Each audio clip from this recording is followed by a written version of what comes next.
Ai, waya wabuta. Cheni ko wabuta. Waya wabene ge kai. No do voice or Vienna. Waya wabuta. La watima ya feni adame inye no ro utara. Tima ya fe ni adame inye no ro utara. Wabuta bene ge kai. Waya wabuta. Wakoye. Awirame wakoi temeni peteni ko. Waya wabuta sabo ade bawa. Edemune boria ye. Awe evano homa. Egege ayario. So you ne de mubogbe de agbenya me lanu do na mi we me ne yime uze oyeno oya me ukeni ze geta we manibu ni me wina ma yi wina e mani me wina pa he ni opa akowe mia pe chota ina me mia yu da we ona mi we e me na ge taya fefe e ya italo we social media udawe munaro o sie ya fefe uniburi social media ya hiwunia na afinugie kina ya finugie e ya ifinugie awe odi oba ma bere o ito la iye gbere na nia ibuwo ya sefania ya sefani wa obi eduna ka ba dami o udawe eme mi ata de na ma oni ye botai udawe ma emu egbegbo to ni ron mani bi edo ma ti mo gbi ma gboto ni ron yeye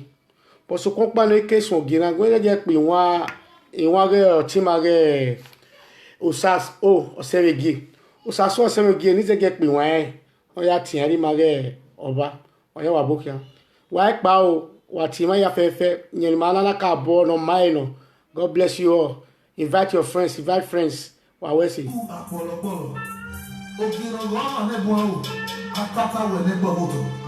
Baba ìjínú yìí tó ọ̀kàkàbọ̀ fún ma ní ìsìláwò. Ọjà rẹ̀ kí mẹ́kẹ̀ òtúmọ̀ ìnáwó tó yìí ẹgbẹ́ náà ní àyè pọ̀ rẹ̀. Waya wa bokia. Ìkàwé tó yẹ fẹ́fẹ́ náà láhàn náà wọ́n yóò bá rí yèké. Yes. Ìkàwé àwọn ènìyàn ògè. Ògè àwọn ènìyàn ọba. Ẹni ọba yìí máa wò yìí nínú owó tó wá. Yes. Ọ̀nà àárọ̀ ẹ̀dọ́ ọ̀nà dé Eri ono. Rúùká ìpín ọba ẹ̀mú ìrùlé Awa. Ise.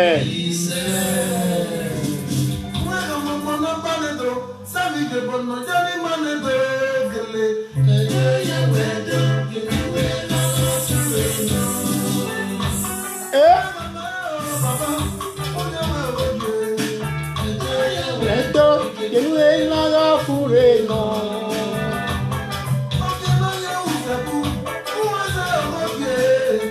Ya weto yenu la fure no. Ise. Mata yo. Yenu la fure no.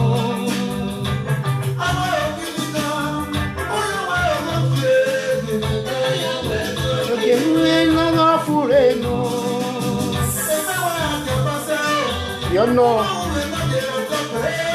Ya weto yenu la fure no. You know, God Destiny Osas, that is my brother. God bless you. Share my message tonight. It's very important.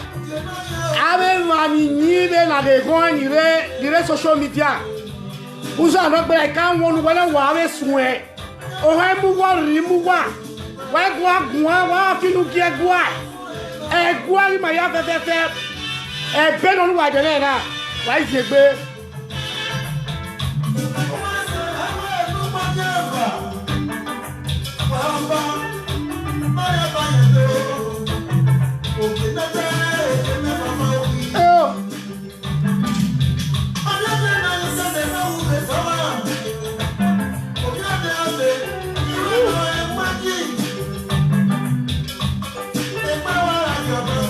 Where why your boss say?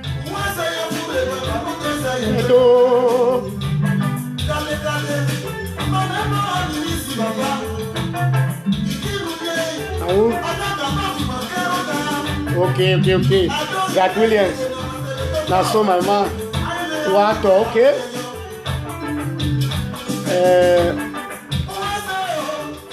le kwa pe to eye do ni ro wa kenirisi oya wa buta ude ege mo boro ndu wa ni ayi una wa ko ma ya fefe ni ayi una saba una nu wa je no ku wa gbe una ma wa mi emi osunu we dai mani vie do we social media esunu we wo we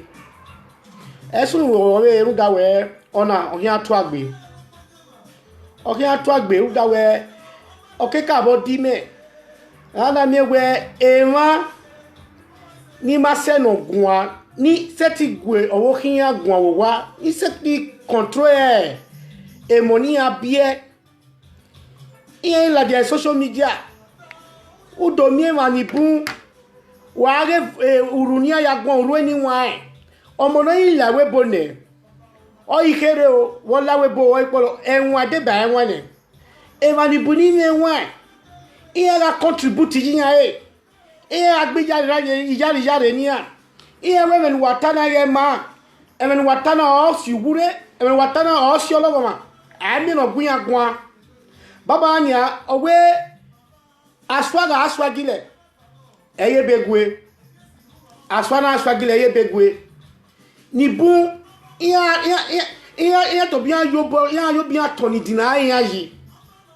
ya sefa ni bu asefa ya sefa to awoto agbe ni bu ewe ni bu ari roge ni bu wa ya zobo egu anure do o wa ya zobo wa olu titi nu nyusi egwa omono ba nedo ukwa popolo ewa gidigan we aya yin si owe oba no po wa o oriri obedohin oba paro na ya gi obedo era gbeke yin de wa metara ni wa oke ka bo deme ni wa ni bun ni ma uyedo wa ga uyedo oba re na gwananya ya ye ni bun oke ke ni agu ore we ya ke ma gbin aye ni bu adobo ila diane va na woke eri ya ka eri ya maika owe o ma no tamira we baba o na we o pe na we tuzuo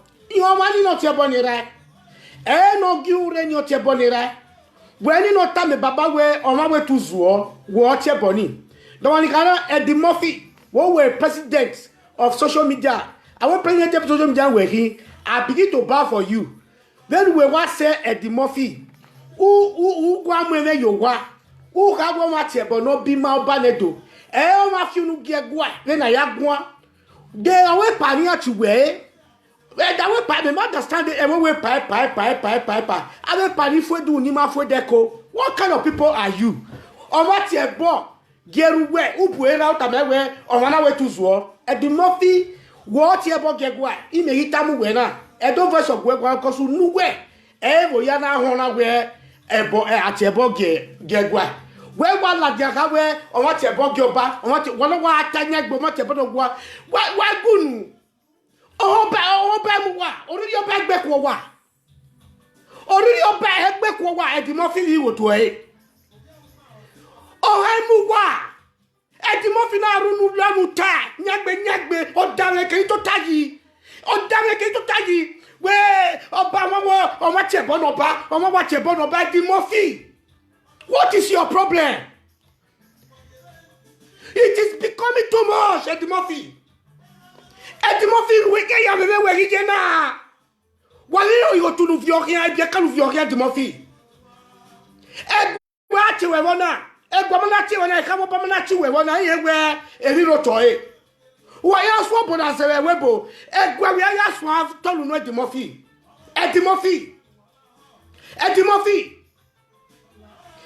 we o ma ti e bo no ba Eddie Murphy we ma wa le kele we ju weje we ma wa de do e aga tebe gwa what ti e bo no ba Eddie Murphy unu gwa ma ya na ho unu le Eddie Murphy e ma ya re fe na do hona we o ma finu gegwa Eddie Murphy me ti ka we o ma finu gegwa unu gwa wa ro vi oba Eddie Murphy Then Emana tie pa domo, the domo uja domo sonononi in. The domo ja the domo uja sonononi in Timothy. Wage joma iba de social media. Ibe we say no be mon we your nyanya. Ibe we want to become a native doctor through social media? It's impossible. Am I possible, Timothy? Timothy, am I possible? Oh, ma fi nu get gwa. Una wa mo nyan, una wa yo bi ma ya so na so nyo ba yi he. Timothy, una so nyo ba yi he. Uwe wa hele tele na where you just grow for nothing. Uwe wa keka.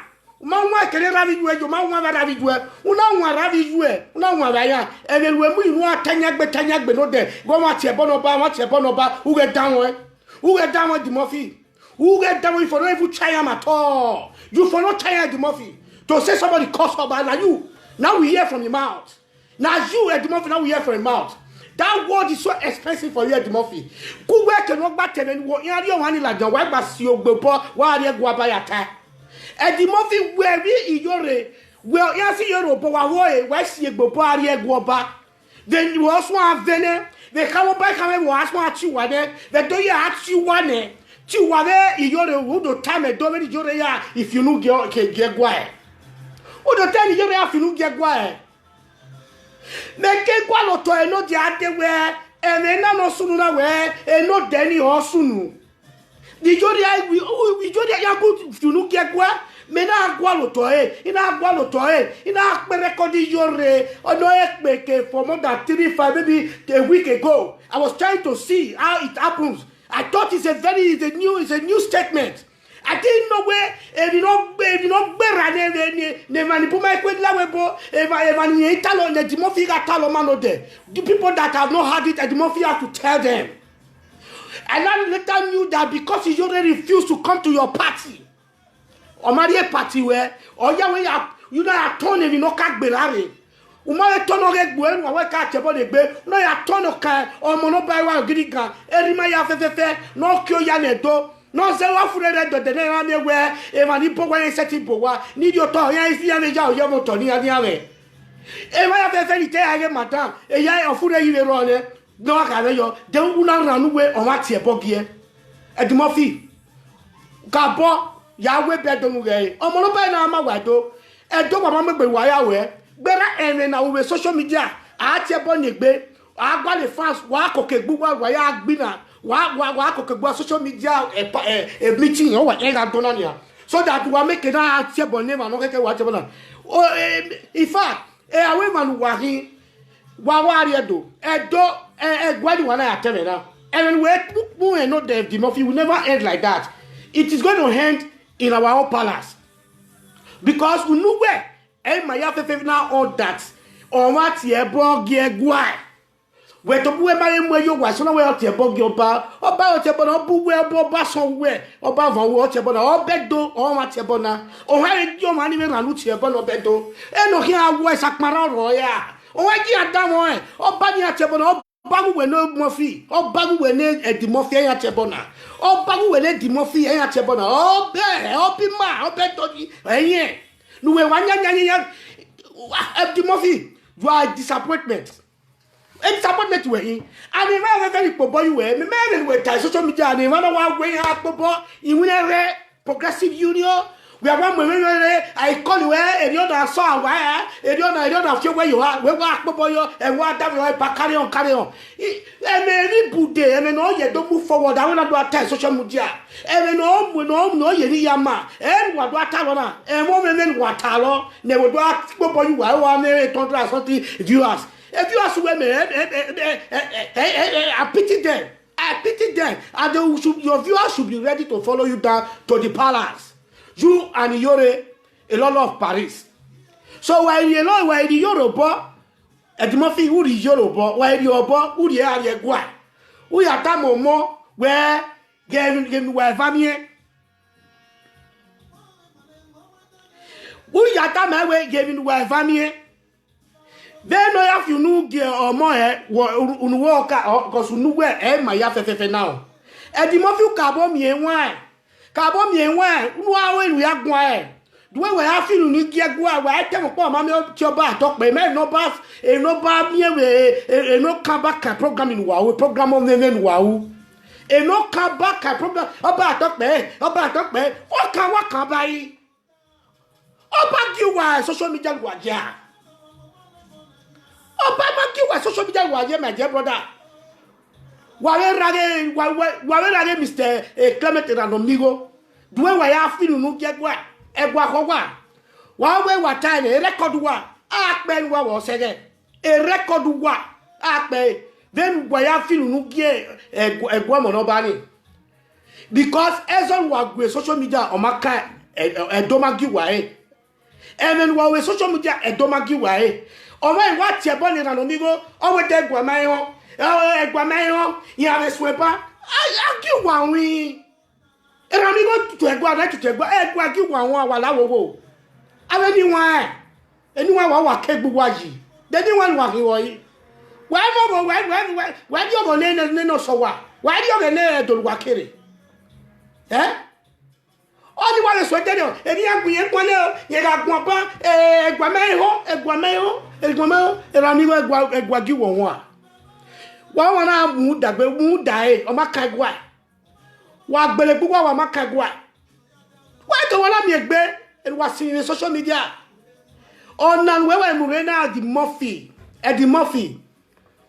No, what to type platform you will know why Nanya. Yore chebone no ba yore na chebona bima obawe obedo ebubuene Eddie Murphy yore chebona Eddie Murphy obedo yeye why matamu wala ire do waka abo mi enwa awo bo gege ni azere social media na why ya mi wa enwa because obo Eddie Murphy as one azera obo yore reze eva problem ila de la ni anwa no me nwa o ka bo dawe yo Eddie Murphy wi ajo wa na no pa o no bero de e no me kira gu wa gwan se o ipa o ne o ga re ne o bero de e o ga gu wa gwan wa ari e me no tai awon wa mu go gin e wa mu gi e o we ni wa wona wa we ne so ukpabo ye social media is style na it is very clear mami o e wa ya boni wa vi yore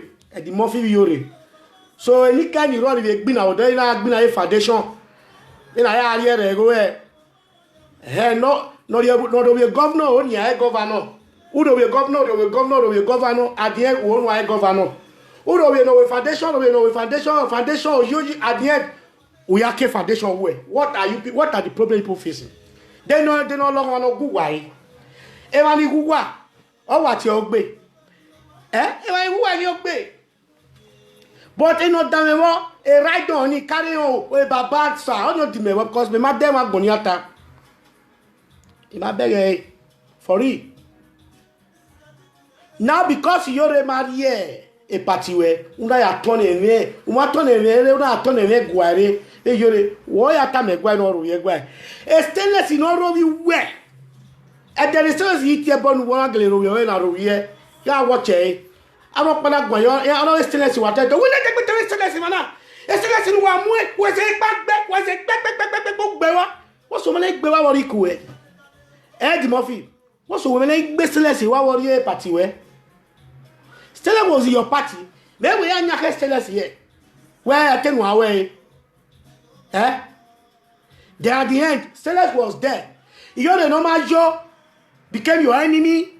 Then ume mi e me ya attack yore. Na ya ye gwa mo no ba ne do kwa polopolo ba e wa gidi gan e pin lo gbe so e o sisi na gbo kan re o po si na gbo kan re Eddie Murphy o we yaku nu ke gie ma ku uwe ayo ba ha bini u zanzan una ya ki tu e we no kototo lu da wo run anu wa imu na zanzan u da ro o ga mo no ba ne do oda u ga no o we u ga gbe benesi u ga gbe ne mila weti gwe bobi so gun da orun anu o wa pasu bi o ipa gborun an oni eni oye bo ni kesun wedo o ga mo no ba wedo mu de na wi yore che bodo mo no ba Edimofi I maniri do yin we na we ri Yoruba because wo ji ma ya yen na nia wo e keri yoreje u ya ri yore keri aye ye ru ri e kian o be gwa mo no ba nedo no ya ta me e ka mo ba ka me wo be no ya finu ge gwa e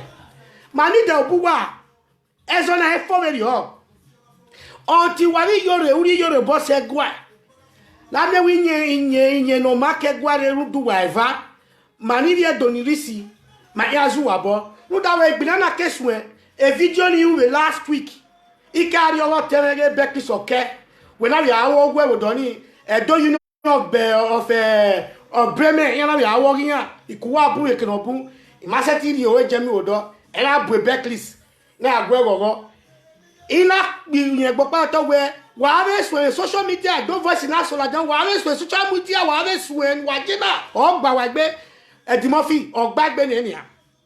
I'm very happy for you where you should take Iyore of Paris hand and go straight to Omonoba Nedo Ukwa Polopolo. Gidigan. The second. Ukpo isi no gba kan ore. Uri Yoruba ri ari egwa. Nu ya ta Omonoba we ye no sunu re nu wa mi e. Ta Omonoba Nedo ye no sunu. E Iyore ya finu gegwa no tebo negwa nu ra to e. Le na re yo social media na o emu rede o ewa emu re say Nigeria what anya Mr.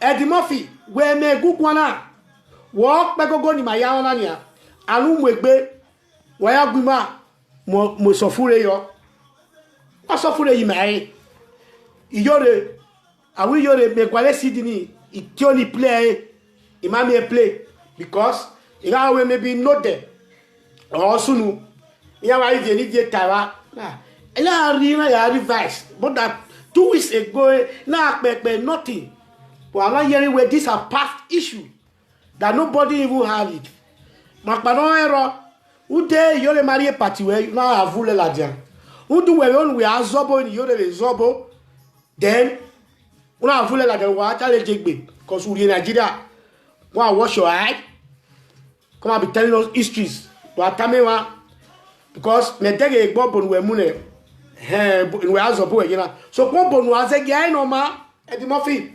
uzobo no ma because azobo logo awu gbe no lelede de ba down le lobo kian u mana control we na agun ara we wa gun na agun ara na u to we boni we ta ma na because akere ta ene ya no lanu ata emena e kon horo o adeyo to ona guoro o agbogo ne giaro wa gun adeye ne deno ne ni na eri ne mana ye gbe kagbe me doni emi wa tagna de wa dele gboto ni me o ko se wa inoro na is a different over wa ke eye na ya through social media we agun giwa Edimofi dausa a lot of Paris Iyore wa de egwachiwa make cause we so me I don't hear some messages say this message on Segwari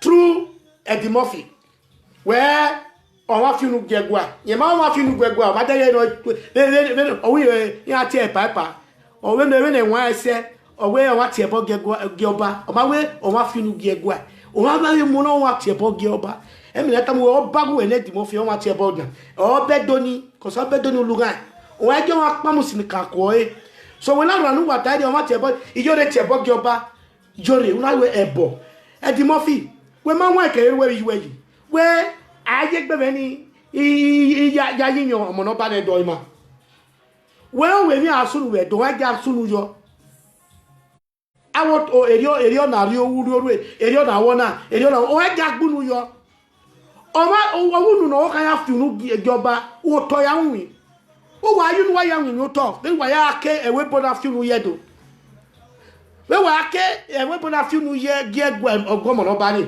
unu wa ya nwi o to e bo ma we yan se iji owe ni ka oro ije ni ka oro ona ere diawa no le do diawa o yere na dia akemi ewo pa ona ogidigan ya me won e o kono ka ko ere no gbera o ye reba o ma e finish e o ma e fo ima ya be bo yeke ave cd e ya be fe no stop ina ori duke ano mwegbe ebi bu no ye bewu ogbu egwa lo abo fe ni rewebo wa ke wana fiunu acheku wa mai la adesuedo cause egwa ko wa o egwa ko wa otedo ko wa no pa ro wa America o do ti atewo pa jo sage afinu ge orinu ge egwa me bege nia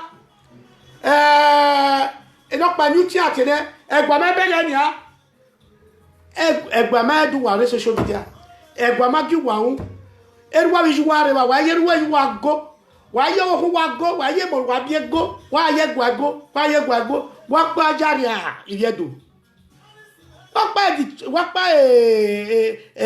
ununo zedunore social media na mi egwe ebu wa ware ye do wa kiobe ewu aware wa kiobe social media na ya bodo gbe na ya abu egbo ude ebi ga sunu dawa no me solution ori ene otalaja akara na kiame o ima okunrin ale yo no mo kun ni o itamewe obaka social media ki amere me gbe dia we kia we tu egbe Facebook hin ola wa mi okie move wa ya kwikonia wa ya agbelebu wa ezo wa yi gwikiana na the social media wa iti egbu wa ya form a group ni wa form e wa inoma a group wa ya form inoma wa ya dole doyi wa ya dole te Nigeria yi ona group wa ya noto tere ya mwe peje e ma do ajun we tebudo anana e viewer wa mi viewers ropa because here go gba wa re wa ya mi viewers ropa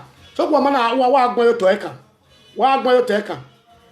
because wa jenania wa segbe koko as a social media men were produce the men were present rubbish or to present social media presenter wa mu pa wa kugbe wa you know that's a story egwachiwania where a lot year of Paris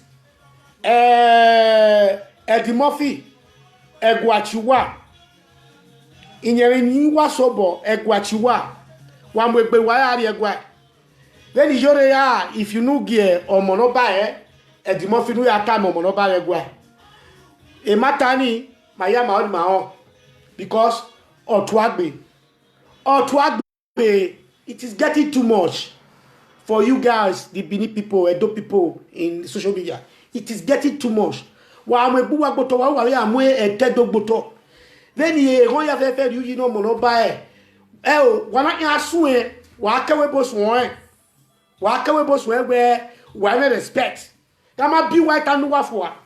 Wa mo ji de wa yu wa ke ma sun wa mu wa cho mo no ba ye a topic wa cho mo no ba ye dan wa talaja wo mu o ha mu wa ri gbe ko wa example o ya suru da wara awe amana yo ri gbo bi yo mo bi o bi ro wa mu wa ama yo ka boya gbo bi yo wa o bi ro wa mu wa e damen wa yere na e di mo fi ve yore of Paris e damen wa yere na wana ya so damen wana ye gwa so aka o kele on na wa do na Egwa have to talk over this.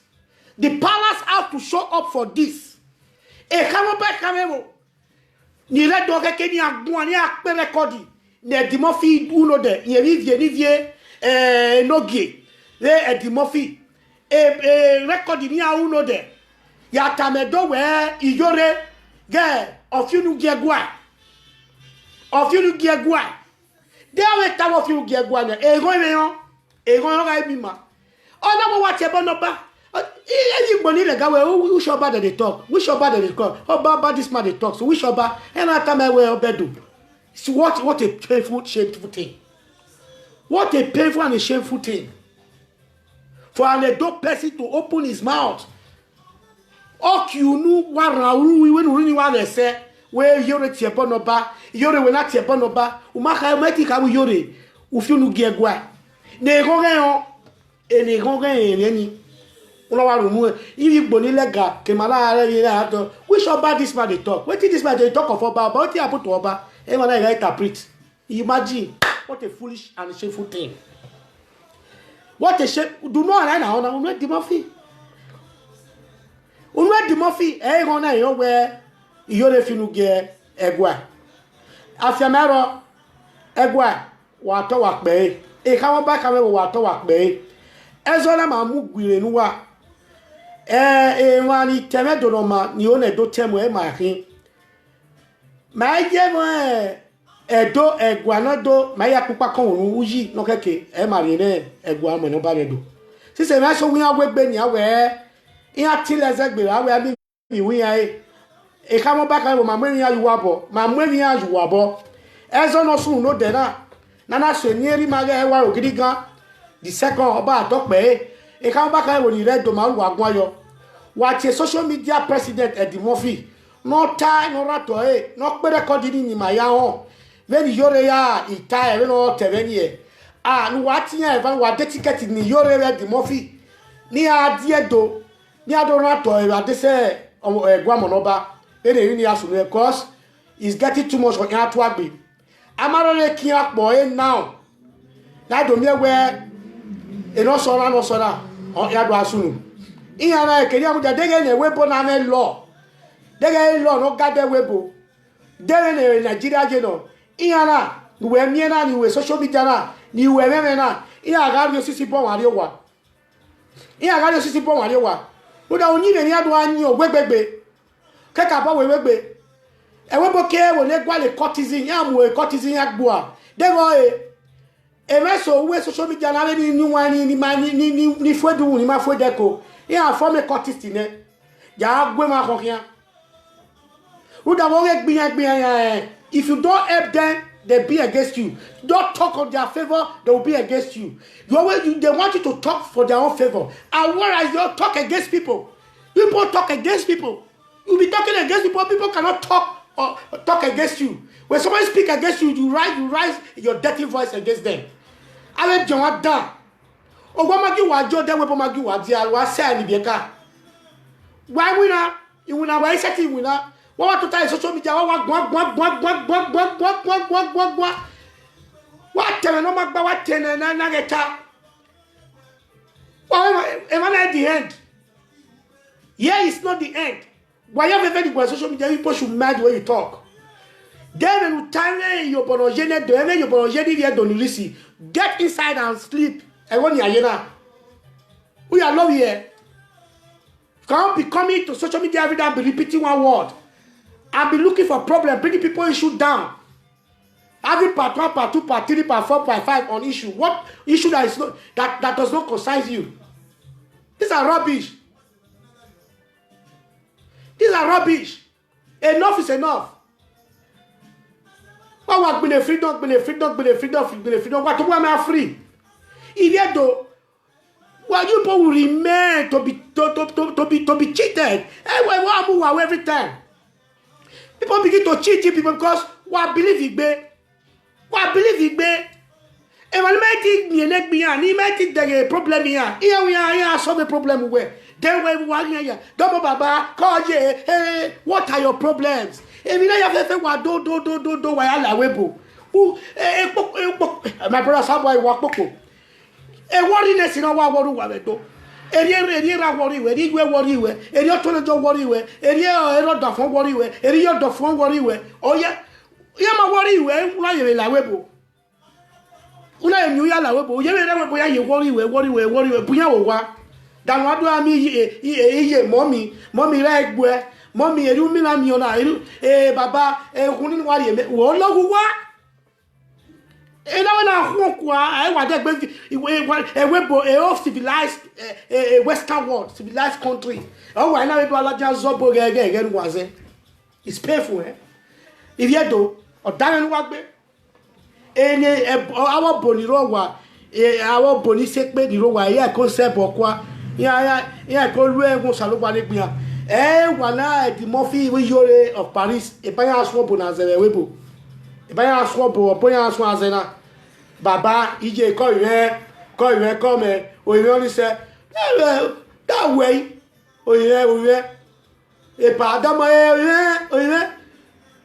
we are your 1 year, or the 72 the wire, yak bow, so while you're while bevan my social media, So for you to challenge Yoro, make challenge Yoro direct. Don't know where no can bring a walk out with an mao, not the where no concern a palace. As only where you turn one. Only one. Oh, I social media. Only not by then or America or Clementine Amigo, a degbe. Yagu at one or 20 no red, don't we a genevieve of Scandinavia. On our Bekumetamer, Imana, Bayan, any lawa. Either way, I'll tell you not to know where you. Enemy of Scandinavia, I'll tell you not to know where Clementine Amigo where degbe. Ia Guagua now, he will who that be okay. Every children never move. Agua. And no one while social media. Who can be a kaya Yahweh?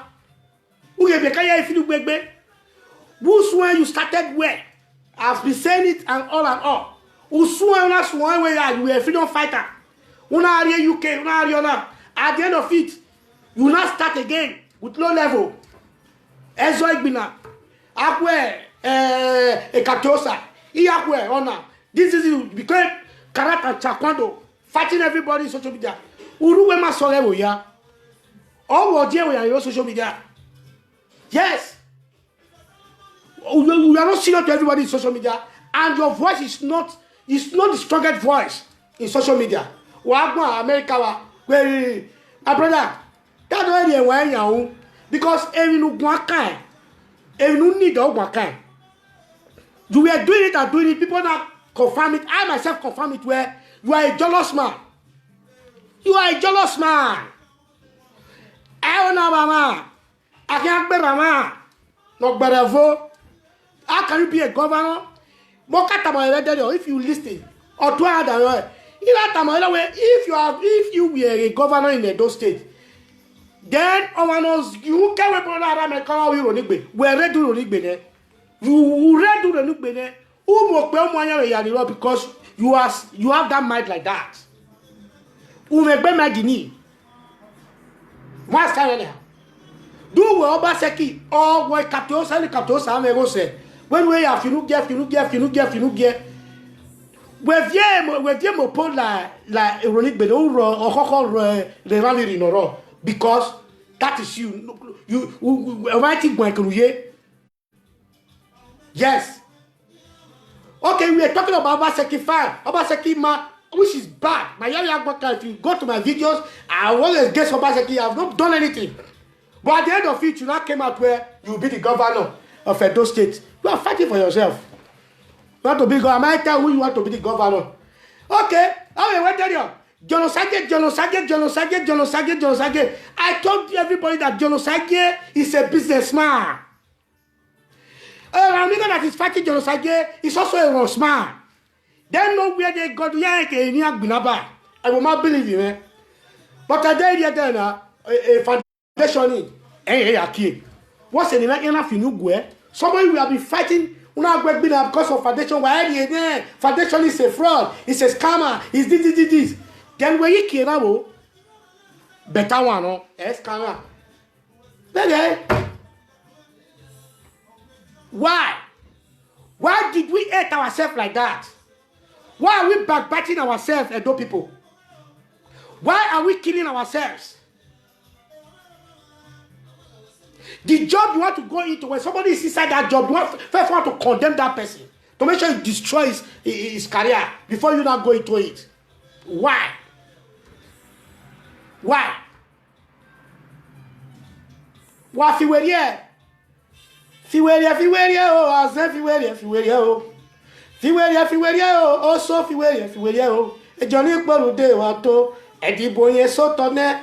Johnny Borude wato edibo yin soto ne fiwerie o erano migo fiwerie o edimofi fiwerie o Johnny Borude wato edibo yin soto ne Johnny Borude wato edibo yin soto ne fiwerie o waya fiwerie o Emmanuel social media wa fiwerie o waya fiwerie o Johnny Borude wato edibo yin soto ne Johnny Borude wato edibo yin soto ne egwan wa finu geri era amigo and the Murphy a lot of Paris we the Edo people, this is the last, and this last one is going to the palace direct. Madam Maya aje ipalo, ile do afefe wa ki oyo to.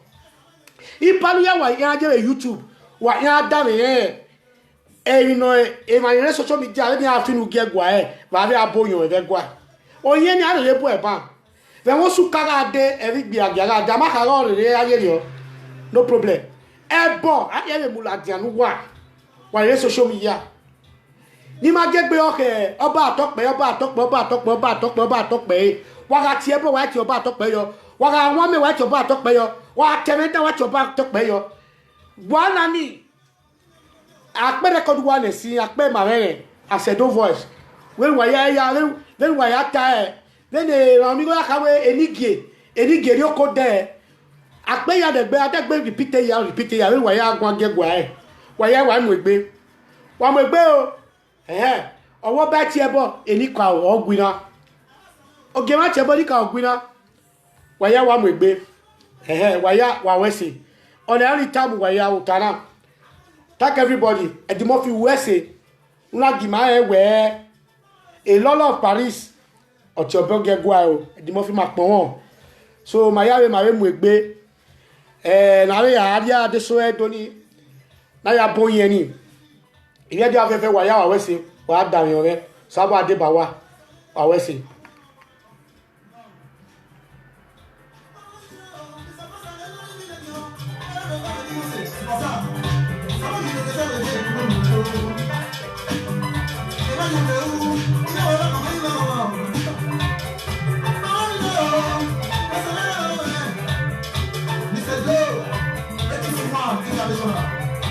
Okay.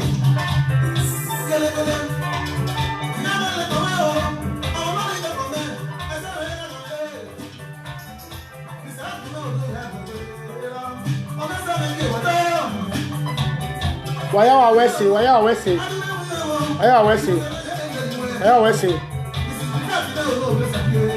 Thank you very much.